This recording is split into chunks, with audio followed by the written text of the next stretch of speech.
Diablo 4 was my first Diablo experience, an experience that certainly looked and felt promising during pre-release access, which technically we're still in. But after putting 100 hours into the so-called full release, I don't feel like I've been missing much from this series. The genre action RPG has evolved so much in the last 10 years alone that min-maxing and loot hoarding can be found almost everywhere inside content-dense games that strive to keep the player invested for as long and for as much money as possible. Laid before you is the bounty of history.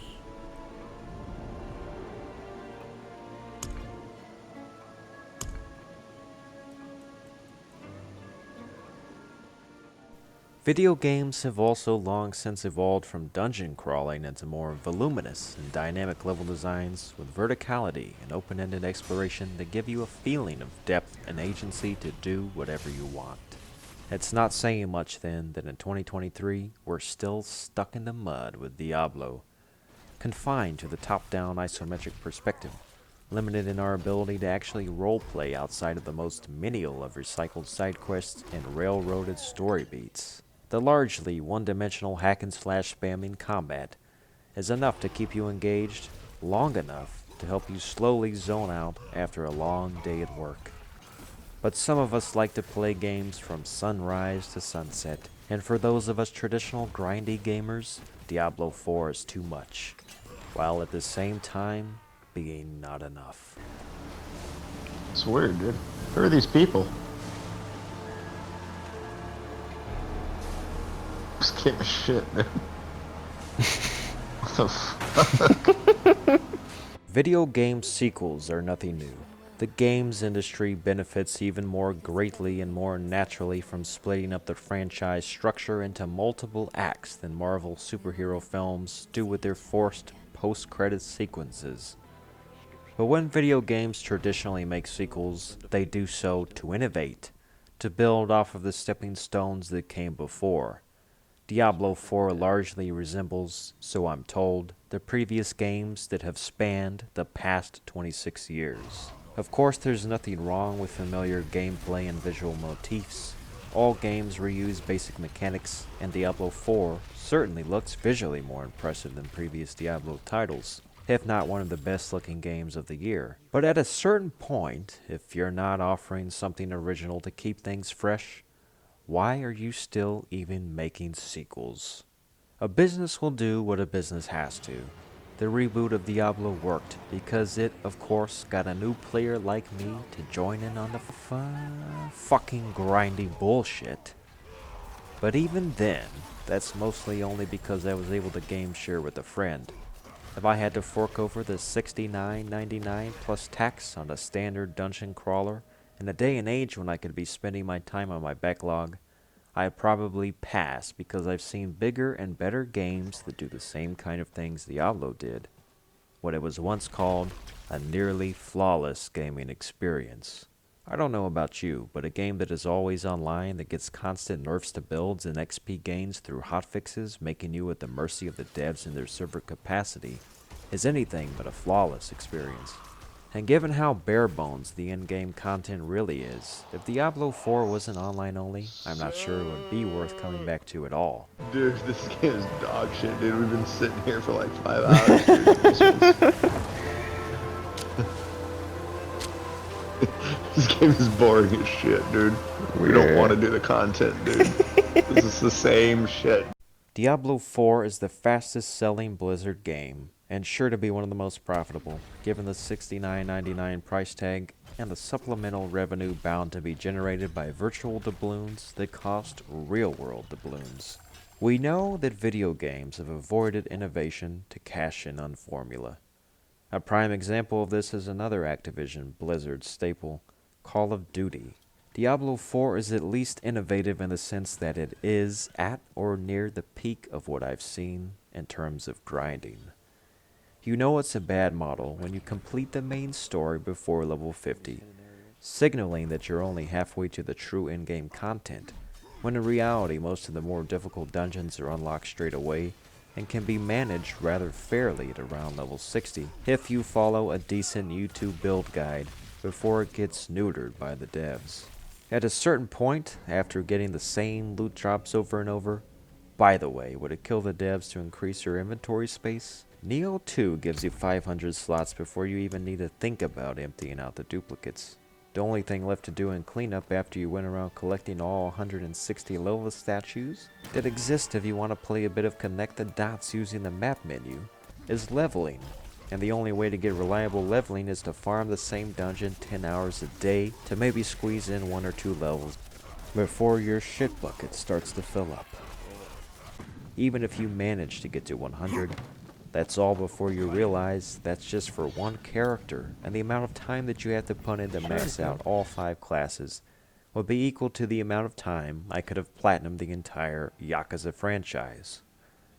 It's just a waste of electricity to keep my system running to fill up a blue XP bar for a game that isn't going to meaningfully change its loop until at least a full month and a half after release.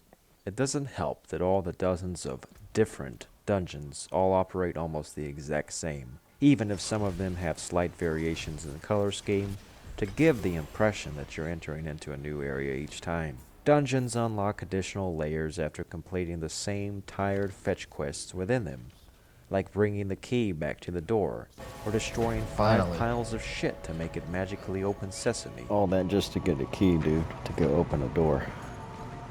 Yeah, dude. Let's go.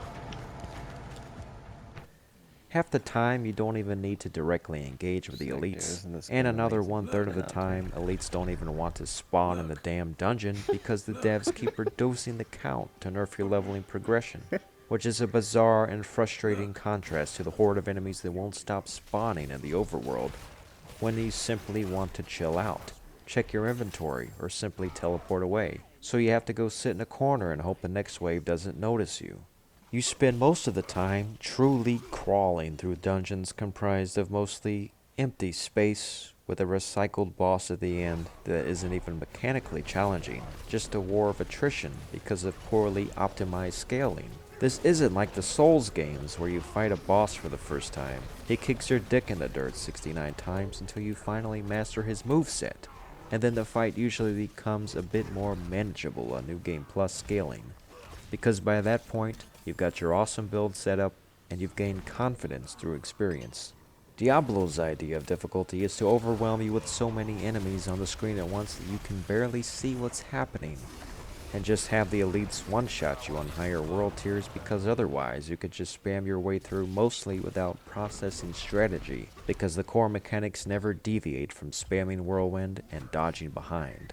Of course, I would have liked to have tried different builds on different characters, and I do intend to at some point, but for now I don't see the reasoning behind that, since the other players exist to give me a glimpse of what there is, and I'll be preoccupied so much just leveling up my starter that I might as well keep doing what works well enough already. There's not too much variety to begin with, and it's a bit redundant because of how mechanically simple the base combat is. Does it really make a meaningful difference if I spam Whirlwind Barbarian, or just spam Rogue's Crossbow from a distance?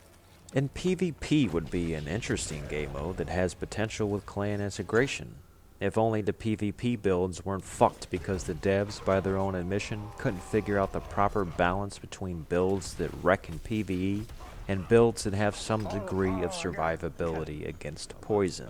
The main story of Diablo 4 isn't bad for a multiplayer-focused title, but it's not particularly noteworthy either. Like the game's map, which is large and linear from any 2 connected points across. The campaign is pretty straightforward. You go to the yellow marker on the map and walk to the next, kill some demons at a checkpoint, and rinse and repeat. There's hardly any distinction between main story missions and in-game dungeons, except that you get the occasional cutscene with Lilith to keep you perky. At least Diablo 4 does have a great engine and a dedicated art style, boasting one of the coolest cutscenes of the year.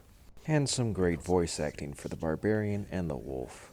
This dude is fucking cool. That is all I want. I won't lie. There will come a time when we are enemies. One thing that almost everyone can agree on is how pretty the map of Diablo 4 looks in the overworld. It's an impressively dressy miniature of an isometric world, and while there isn't much going on in the open world, whether zoomed in or out, Estuar and the surroundings are distinguished and they do go easy on the eyes. Diablo 4 feels like an inferior form of RPG. Although it has elongated skill progression, the mechanical depth of Diablo's core gameplay is repetitive, making it hard to find the same kind of replay value of, say, the Souls games or Neo, games that I swear do deserve the distinction of action RPG, even though some veterans disagree on this label.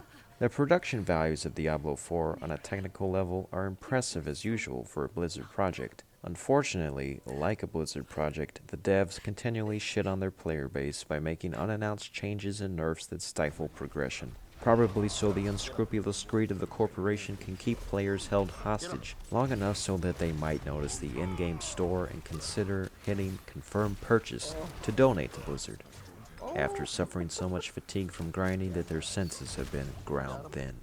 The main issue I have with Diablo is not that it's grindy, it's the nature of the grind.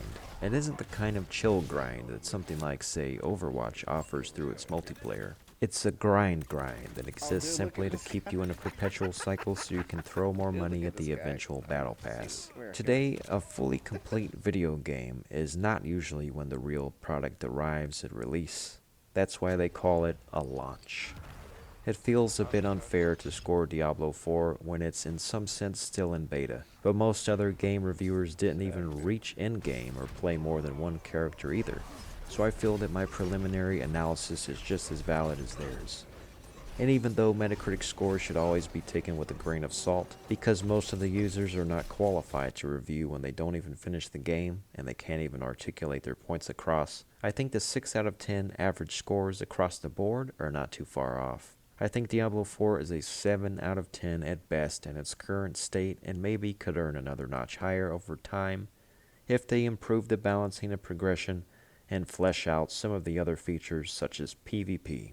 In my view, if you played virtually any other action RPG before it, or any game with mechanics like it, you're going to get your standard fare. It isn't redefining much of anything or refining the gameplay that already exists elsewhere. Diablo 4 looks good when viewed from the top down, but when you zoom in on the finer details, you start to wonder if this game should have been left in development hell. That's a joke, of course, because the Blizzard developers are quite talented when they aren't suffering from all those other shenanigans at the workplace. 16 of them, dude. Shit. Sad. You can make 16 of a game, dude. It just means they're fucking cancer. Fucking tumors coming back, dude. Yeah, dude. Why is there 4 Diablos? There should have been just 1 Diablo. Oh no!